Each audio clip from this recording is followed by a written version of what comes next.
How do you present the experience of a deaf character within the well-established traditions of visual media? That's not a rhetorical question, but a very practical one. How do you present and represent a person's experience that hasn't really been shown before on screen? Alright, you let them sign. Awesome, you just eliminated a very common shot pattern used in dialogue scenes, which is an over-the-shoulder shot that has a pattern of shot, reverse shot. Two characters are talking and we look over person A's shoulder engaging with person B and then we flip, reversing the shot and seeing the reaction of person A to the conversation. Great. You noticed the problem, right? No hands in these shots. You cannot show them signing. Okay, you reason, so you move the camera back a little, not going for a close-up, but a mid-shot. Right? Yeah, excellent. You just lost the intimacy you create with a close-up. See, the common cinematic language that we use isn't built on characters signing. We are used to shouting matches and intimate close-ups and rapid back and forths that jump back to a person reacting before the other person is even finished talking. And we've picked up on this visual language not necessarily by studying it, but by watching movies and TV shows and getting acclimated to it. That's why I find it fascinating when I watch a TV show, seeing that common visual language being used, and all of a sudden there is an entire episode and all you hear is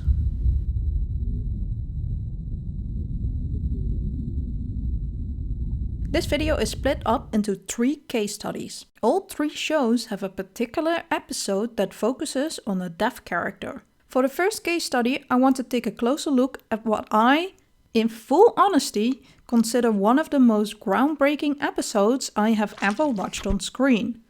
That episode being The Boy from 6B, the 7th episode of the streaming show Only Murders in the Building. But to understand why this episode left such an impact on me, I first need to give a bit of context about what kind of show Only Murders is. The previous 6 episodes I describe as fun and engaging. It's a bit of a dorky show. It's a murder mystery with murders.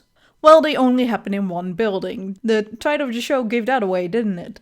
And those 3 unlikely protagonists bond together after they realize they all listen to the same murder mystery podcast and want to make their own. I know. Dorky. Really? Do you not see this coat? But fun. So, when episode 7 starts and I expect that same kind of energy, imagine my surprise when the episode starts with a flashback from Theo, not one of our 3 protagonists. He's mentioned here and there in a few episodes.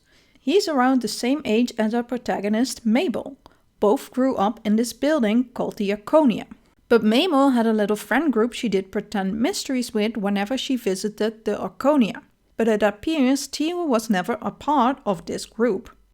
The episode starts when young Theo is with his dad Teddy in the apartment. His father is listening to the song Soliloquy from the musical Carousel. In the musical, it is sung by a man called Billy who just heard he will become a father. He proudly starts to sing about his hopes and dreams for his unborn son. Teddy signs for Theo to come over. But as soon as we're in a close-up, we can see Teddy is no longer signing but talking, and we still can't hear him, signaling to the audience that Theo is now lip-reading to understand his father. And this moment is recognizable for anybody, a parental figure wanting to share something they love with their kid.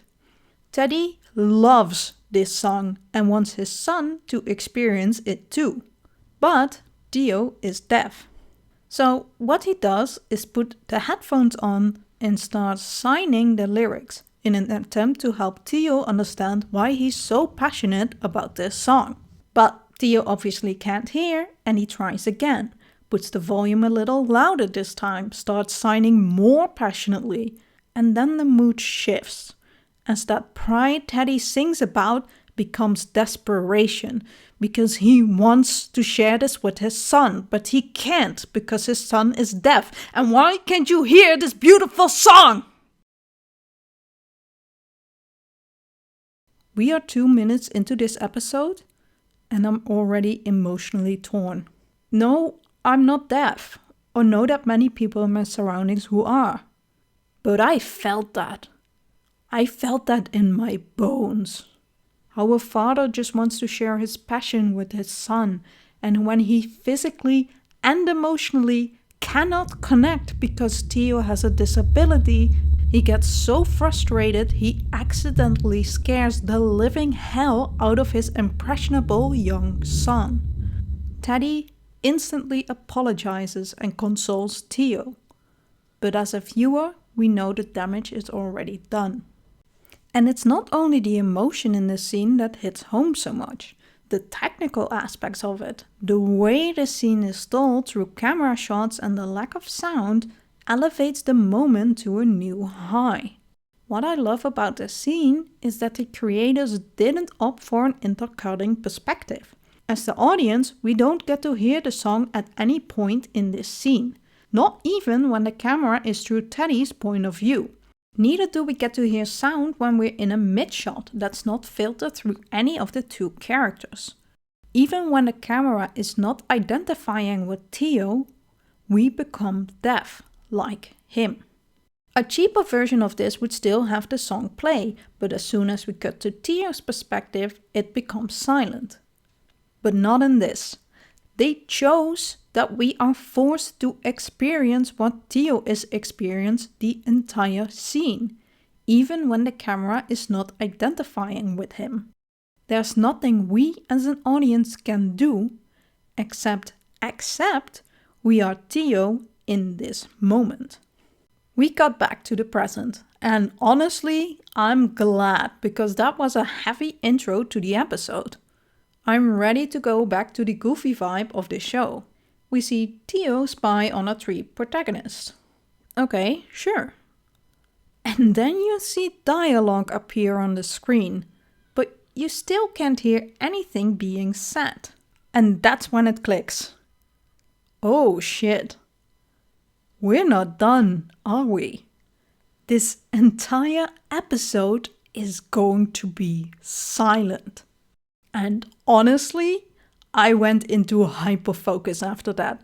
I wasn't just watching for the story anymore. I wanted to see how they would pull off a 30-minute episode as if the audience was deaf. Okay, not entirely deaf, it's more non-verbal. But it does differ if Theo is in the scene or not, because every sound is muffled when we're with Theo. But as soon as we cut to Mabel and Charles, the sounds are crystal clear. But it's still non-verbal. Instead, we see them communicating through text messages, have them in settings where they are supposed to be quiet, like at a break and entering or a funeral. There's even old people foreplay through Scrabble. And when they do talk, we still don't hear it, because at that moment, we are watching as Theo. In an insider interview, episode director Sharian DeBees reveals that after conversations with Theo's actor, James Caverly, she bought lenses that would allow for more tight and intimate shots, ultimately leading to a lot of wide-angle close-ups. Another detail highlighted in the article is how Caverly ensured that when Theo discovers the two leads snooping around the mortuary, he notices them not by some sort of feeling that could be interpreted as hearing something, but by a visual cue, Mabel's shadow. I love that. I love that James Caverly was able to have some input in how his character got depicted, and people listened. I could tell, not even through the article, but by watching this episode, that the crew truly cared about how to execute his story. Because what I haven't mentioned so far is that Theo is actually an antagonist. But through this episode, he comes across as what you'd call a sympathetic villain. His father is the real big bad evil. We can clearly see Theo never intended to murder the girl he was crushing on. It was very much an accident. We understand why he panicked and didn't step up to take responsibility for his unintended actions. Yes, he watches as his father intimidates the sole witness of the events that unfolded. Yes, even years later, he does his father's dirty work and is essentially a grave robber. Some might argue having a deaf character commit a homicide on television is bad representation. But I disagree. If minority characters can only be perfect little angels who did nothing wrong, we end up with very one-dimensional characters that do not come across as human. Stories need conflict, and human beings are messy. We make choices out of fear or anger or to protect the ones we love. Sure, most of us aren't grave robbers who committed involuntary manslaughter. But through the episode, we get to understand Theo's circumstance and how he ended up in the position that he is in. He gets to be scared and clever and angry and curious in love and, well, human. Theo is an antagonist because he's deaf. He's an antagonist who happens to be deaf. And that to me is the pivotal swing of the pendulum on why Theo works as a character. I'd rather have a grave-robbing deaf character who gets to be an important cog in a murder mystery than a deaf character who gets to display the emotional depth of a flat pancake. And this attention to detail by only murders in the building became real apparent when I happened to watch the streaming show Hawkeye right after. Hawkeye also has a sympathetic villain who is deaf and had favorable reviews for the deaf inclusivity. On top of that, we have our mentor character, Hawkeye himself, who is hard of hearing. And yet it nowhere near gives the same immersive experience only murders gave. So, what's the difference? Like Theo, we begin this particular episode with a flashback of Maya's childhood. The scenes only take a few minutes, which is understandable. 30-minute episodes are tight, and these characters are the antagonists, not the protagonists. And to Hawkeye's credit, it almost works. It is clear that an attempt was made, but it drowns compared to shows who put in much more effort, like Only Murders and The Last of Us, which I'll get into in a bit. The first scene of Maya's flashback I actually like best. It's her first day in school and she's trying to keep up with the teacher, but she's in a hearing school. She cannot make everything out.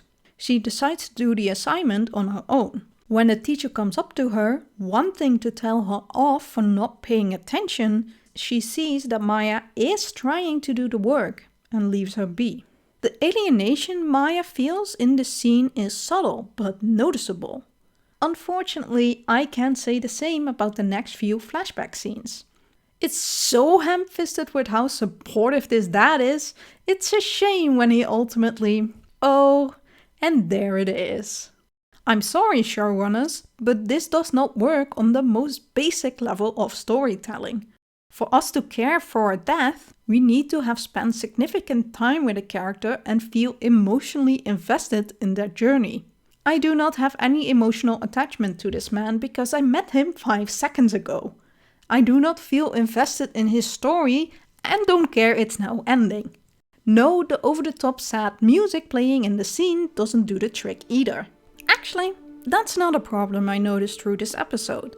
There's a constant hum of music playing, but it's like white noise, trying to guide the emotion of the viewer instead of letting us make up our own mind about how to read the scene. And it's continuous. Like they're afraid that if they let go of the viewer's hand for even a second, we'll wander off. I used to do that in my old videos too, constantly playing music. I was self-conscious that the combination of my Dutch accent and topic of discussion would have viewers lose interest and click away. These days I try to strike a better balance, only adding music when I think it suits the moment. Constant background music numbs the brain.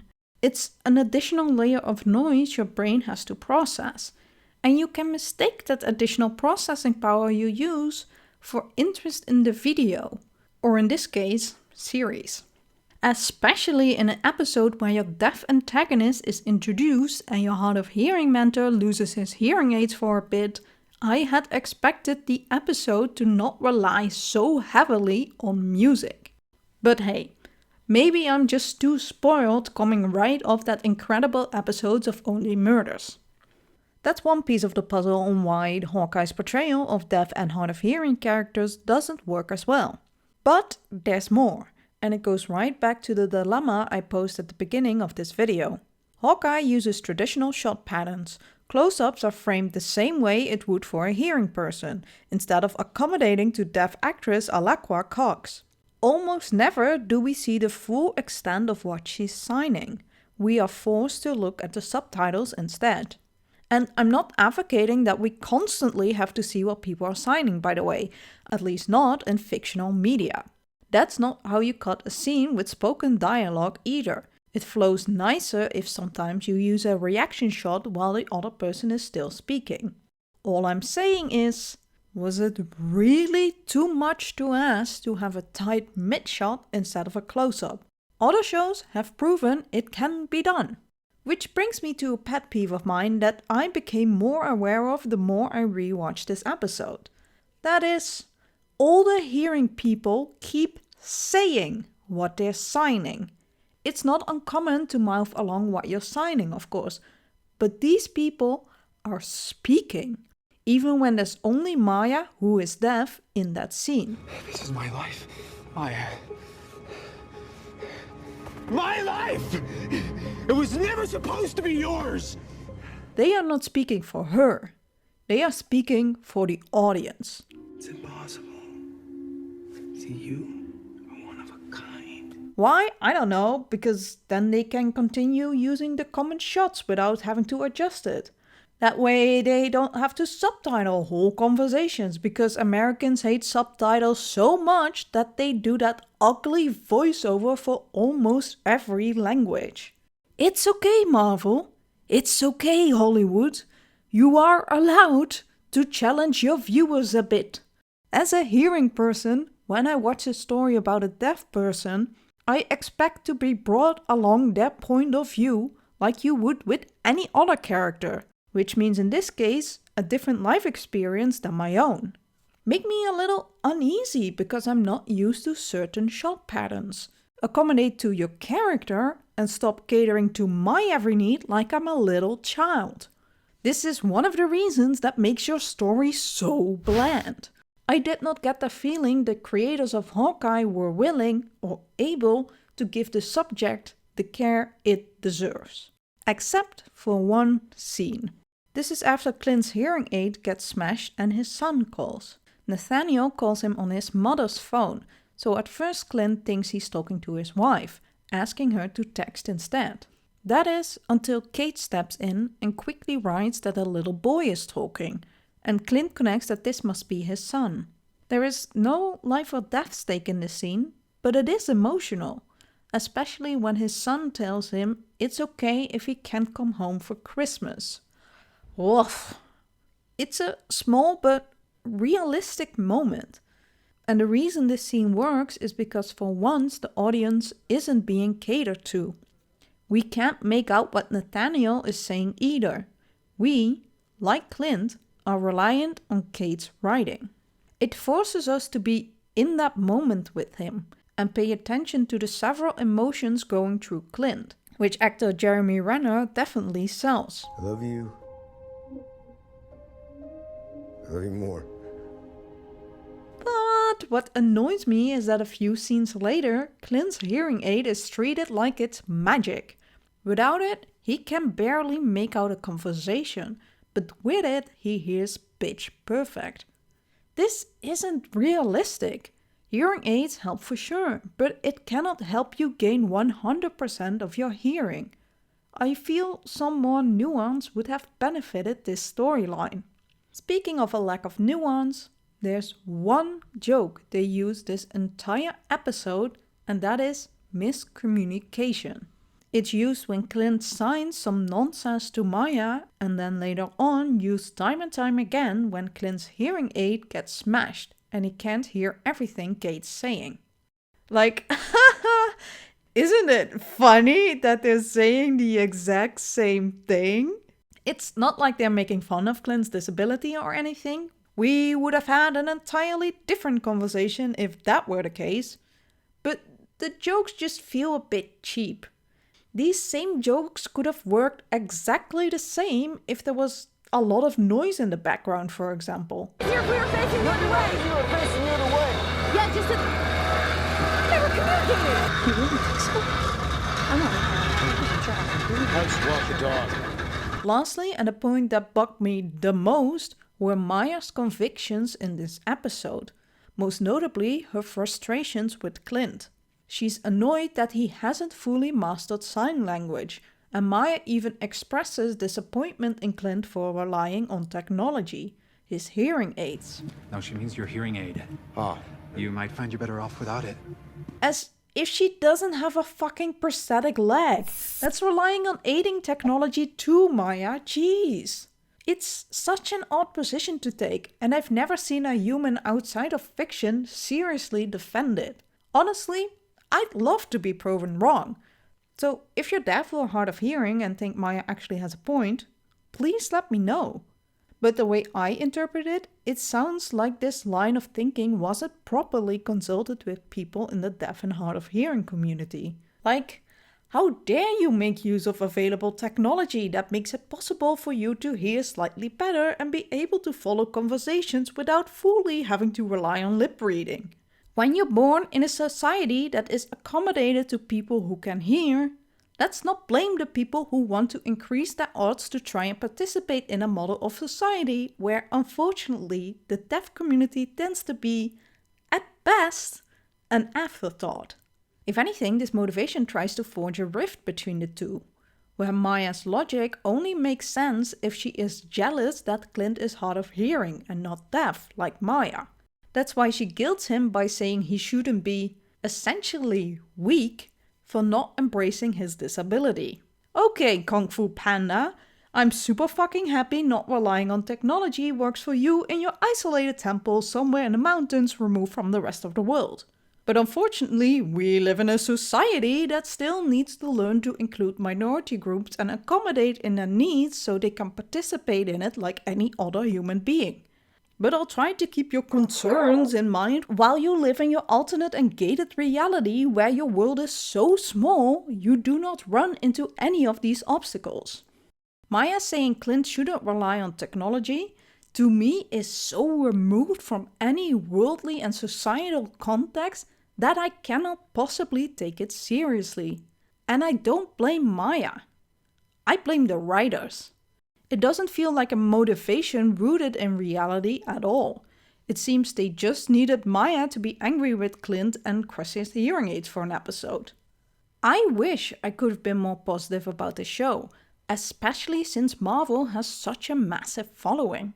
But it feels like either the creators of the show or Marvel Studios looming behind their backs didn't want to stray too much from their standard formula, possibly fearing they would alienate their core audience.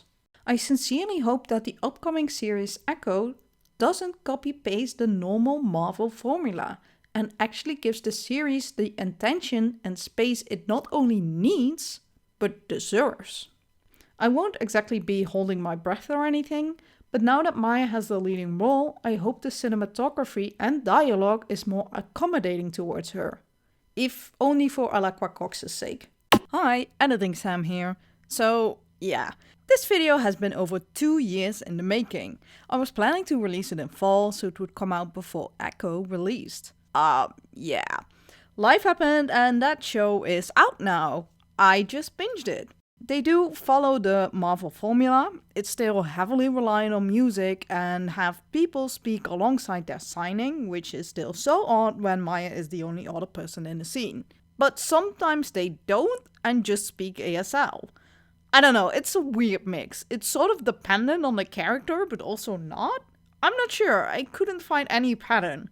Overall, I think it's a solid Marvel miniseries. The first episode is a bit of a mess because it needs to tie in like 2 different series into one, but the series does get stronger as it goes on. Maya definitely works better as a tormented anti-hero and protagonist than a narrative foil. And it does make for an interesting viewing experience that the majority of the show is so quiet because there's so much ASL. Like, when is the last time you had a protagonist where this is the loudest they've ever gotten? And out of context it might be silly, but when you're watching, you feel her anger. You're like, holy shit, Maya, you don't have to yell. It's interesting. This is exactly the kind of challenging of your viewer's perspective I was talking about. I like it. Also, I'm sorry, but I can't let this go. Can we talk about her best friend slash cousin slash, I don't know, childhood sweetheart for a second here? Tragically ripped apart through circumstance, they are estranged, and yet, when Maya returns to her hometown, even the other characters are like, no, don't tell Barney that Maya's in town. It would hurt too much. And then when Bonnie does get involved, she tells Maya how she has waited for her for years. They're cousins, okay? I get it. They're girls and cousins too. But Marvel, you put her as the stand-in for the love interest. That's her role in the narrative. Biscuits, where is she? Is she at the house? Is she going to Henry's? Over and out. Biscuits. Don't you dare do this to me. She's a paramedic, for crying out loud. The shit she must have seen. And yet her role is the damsel in distress who needs to get rescued constantly by Maya. Like fucking the Gwen Stacy to Maya Spider-Man. Look at this final scene where Bonnie is startled but relieved when Maya joins in. And then the final 2 shots of the series is them exchanging smiles and glances like, they're cousins, I get it. I'm not trying to ship them. I just think it's hilarious that Bonnie's role in the story matches that of a narrative love interest who the hero can be with, because the one thing the protagonist cannot deal with is losing her. But she gets hurt and kidnapped anyway, which proves the protagonist's point of view that they can't be together and she's better off without her. Please learn how to write female side characters, Marvel, because God knows you've done it before. Anyway, good show, go watch it. And let's go back to the regular programming. So, this video has been well over a year in the making, and the first draft of this video I only compared Only Murders and Hawkeye. Joke's on me for waiting so long, because I could not include the 5th episode of The Last of Us in this video. Wow, surprise, surprise, the critically acclaimed absolute must-see show of 2023 also does an amazing job when portraying its deaf character. So what did they do? And what can we learn from it? First of all, I want to highlight the reason Craig Mason, the creator of the show, decided to make the character Sam deaf. I became nervous that there was a mode of communication between Joel and Ellie that I didn't want to feel like I was repeating between Henry and Sam, because as Neil points out, in the game, you don't spend time with Henry and Sam on their own, ever. But if they are on their own, and we knew we wanted to do that, well, what do those discussions sound like? And so I was looking for a way to change that mode of communication. Making Sam deaf is narratively motivated. Craig didn't want to portray the same dynamic twice. Yet he didn't change the dynamic between Sam and Henry at all, just the way they communicate. Another director could have made the decision to make Sam older, for instance, so Henry is less of a caregiver and the 2 brothers have an equally strong voice. But Craig, rightfully, knew that the dynamic Henry has with his brother needs to be of a caregiver and a child, because it has to mirror Joel and Ellie's relationship. The choice to have them communicate differently solves the issue that you potentially tell the same story twice. And the juxtaposition is clear the moment the episode starts. We're in the midst of an uprising. There are crowds chanting and there's fireworks and announcements over speakers and tanks moving around. And then we cut to Sam and Henry, and all of that loud noise gets reduced. And it isn't just volume either. The shot is dark too. It's the middle of the night and Sam and Henry are trying to hide and escape. Only then Henry starts to sign. And this is the first time we are introduced by the fact that either one of them could be deaf. Only when we're introduced to a 3rd character in the next scene, Edelstein, does it become clear Sam, the little boy, is the one who is deaf. This scene also introduces one of my favorite shots of this entire episode, and similar shots will be used several more times throughout. It's this full shot with both Sam and Henry filling up the entire frame, meaning both their bodies are fully in view. It's a shot rarely used for dialogue scenes because it tends to evoke distance. But this shot carries the intimacy of a medium or even a close-up. That's because Henry is crouching down to be at a similar height as his little brother. He quite literally makes himself smaller and more approachable. During the conversation, it is intercut with a medium shot focused on Henry and a medium long shot that's simultaneously an over-the-shoulder shot focused on Sam. These shots give enough room to have them visibly shine. The scene even does the very common dialogue overlap we see in cinematography, where Henry finishes his sentence in the next shot. The difference is small, but the scene was clearly thought out with people signing in mind. And because Henry is crouching down, the normally less emotionally focused shot is far more intimate. Perhaps even more intimate than a regular medium shot ever could have been. Like I mentioned, it isn't the only time this happens. Henry does this constantly throughout the episode. He lowers himself to be on Sam's eyesight level. It's a great detail to show how much Henry cares for Sam. He always makes sure he's on his level, always looking out for him and always making sure he's safe. Simultaneously, it's very practical. The shot feels tight and intimate, but gives the actors the ability to sign freely. It's honestly a win-win situation. Cinematography and narrative go hand in hand in this shot. But Henry shows he cares for his little brother in multiple ways. There's also this sweet moment when Henry and Sam sit together with Ellie and Joel. Ellie asks how old Sam is. Instead of answering her question, Henry turns to Sam and asks how old he is. When Sam answers he is 8, Henry translates it back to Ellie. Obviously, Henry knows how old his little brother is and could have answered the question directly, but he makes sure to involve Sam in the conversation since it's actually about him. Henry recognizes that, had Sam not been deaf, Ellie would have asked Sam directly. Since there is a language barrier there, she asks Henry.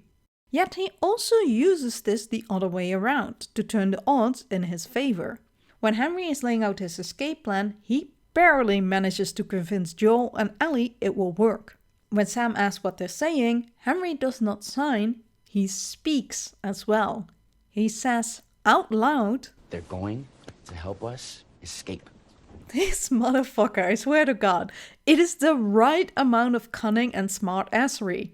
The only reason he said it out loud is so Ellie and Joel heard him. Look at how annoyed Joel is. Suddenly, he needs to go along with this dicey as fuck plan because you can't back out now. Oh, I'm sorry. Are you going to say no to my little deaf brother? Are you going to abandon that adorable little face of his? You can't, because I just told him you were going to help us. Good luck backing out now, suckers. Now, what about Sam? What does he do to communicate? Well, 2 things I want to highlight. First thing I adore is that Sam might be deaf, but he knows other people are not. When he wants to call someone's attention, he makes noise. Not by shouting or calling someone's name, but by knocking on the floor or table. Signaling, hey, I'm still here. Pay attention to me. Look at me. I want to communicate. Of course, not everyone signs, especially not in a post-apocalyptic world. That's where his magic slate comes into play. It functions like an infinite notebook he can use to communicate with people who don't speak American Sign Language. This is how he communicates with Ellie, for example. They bond over puns and a comic they both have read a few issues of. Since his magic slate is about the only way he can communicate with the outside world, he's not holding it, but carrying it around his neck. It's a small detail, but I absolutely love it. In a world with limited resources, finding an object like this could mean the difference between life and death. It's possibly the most valuable tool he could have found because it's not a finite resource. He can keep using it over and over again. Obviously, Sam carries this around his neck. In a brutal world where the zombies aren't even the monsters you have to look out for the most, communicating to find common ground, a single moment to give one reason, any reason why they shouldn't kill you, is a literal lifesaver. It's what we see in episode earlier with Brian. As soon as you're at someone's mercy, you talk, you bargain, you beg, you appeal to their humanity in the hope it will save you. No, it's okay. It's okay. It's over. We're not fighting anymore. The significance of this magic slate is entirely rooted within this fictional universe. Plop this object in either of the two shows I discussed in this video, and it wouldn't make sense at all. There's plenty of other resources, just grab a pen or your phone, you weirdo. Why carry something so inconvenient constantly around your neck? And that's another reason why I think The Last of Us really nailed the portrayal of Sam. It's not just the care in the cinematography or how his relationship with Henry mirrors that of our protagonist. He fits seamlessly in this fictional world and has his own place in it. How Sam experiences the world is how a deaf person would try to survive a post-apocalypse. In Dutch, we have a single word that encapsulates this care perfectly: maatwerk.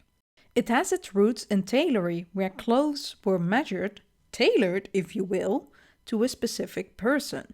But maatwerk can be applied to basically anything, not just clothes. When talking about television, it implies there has been listened to the needs and concerns of the people it portrays or affects. That the creators took their time to explore the subject, did everything they could to avoid stereotypes, and adjusted aspects that would have used a standard formula in other contexts. And I'd argue that that's exactly what we need.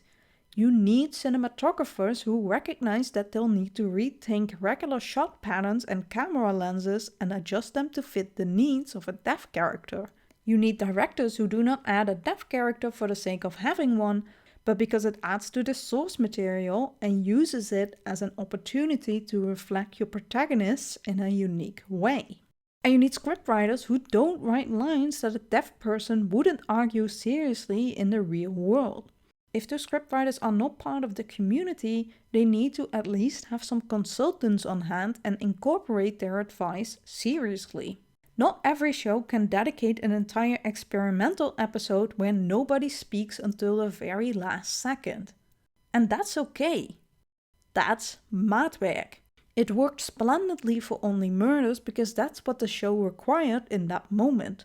It seized an opportunity presented to them and created one of the most innovating episodes I've ever watched. And the fact that I can point to 3 popular series in the last 3 years who all had a deaf character with significant plot relevancy shows how much the media landscape has been changing the last few years.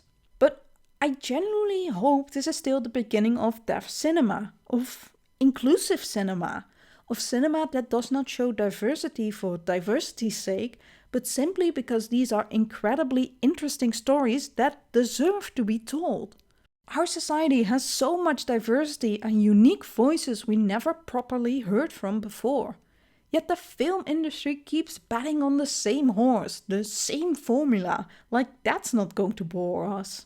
If anything, time and time again, it shows that taking a risk, truly caring about your craft and the story you're telling, will get recognized. There's a world of diversity left to explore that has never gotten the chance to shine on screen.